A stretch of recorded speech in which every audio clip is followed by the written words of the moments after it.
Tagging within AdLabs is a powerful way to organize your data and extract meaningful insights. And it's also very easy. So if you just click create tag, you'll see you can choose where you're going to be tagging. So you can tag profiles, that is, entire advertising accounts or seller accounts. You can tag individual campaigns, keywords, search terms, products, or ad groups.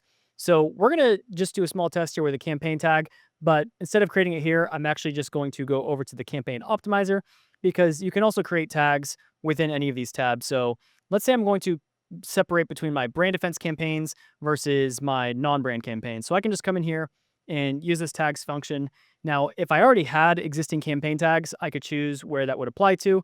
But in this case, and also you can decide whether a tag should be specific to just one advertising profile or multiple profiles. That's what the profiles indicator is dropping the drop down indicates there.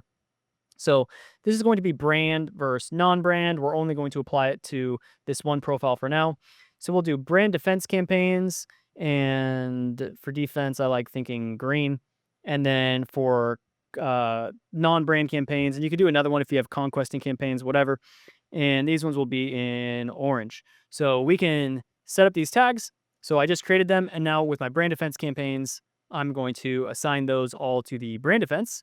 And then for all my other campaigns, which I've conveniently grouped under optimization groups, these are all going to be as non-brand. Now, once I have created those tags, you will see a new column has now been generated for brand versus non-brands. So you'll be able to see all of your campaigns. Let's sort by spend, and you can see exactly how everything's going out. So you can tag different products by classifications, categories, whatever you want. The opportunities are endless. And you can also do, let's just pretend these are my ranking campaigns. I'll do one more here just to give you an idea of how these could really be taken advantage of. Ranking, keywords, whatever. So we can have our ranking and then non-ranking. I'm just trying to pick up a random example here.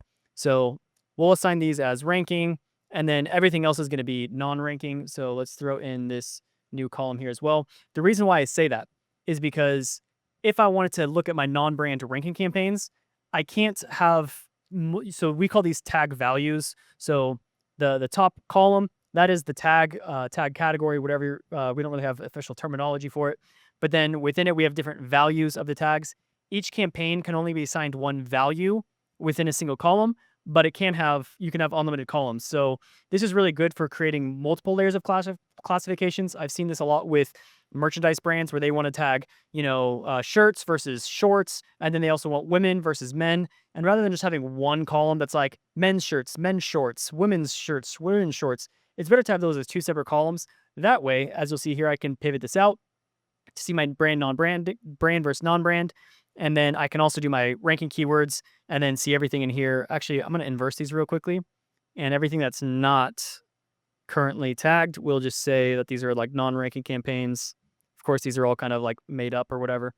But yeah, so now within my brand versus non-brand, I can now have two layers of drop down so I can see what are my ranking campaigns that are also non-brand. So now I have this specific subset of data. So that can be a lot more useful, having multiple layers of tags that you can group and subgroup. There's also no limits to how many groups we go down here. So you can go into like sponsored products, non-brand, non-ranking. So you can have like unlimited numbers of layers of groups and subgroups.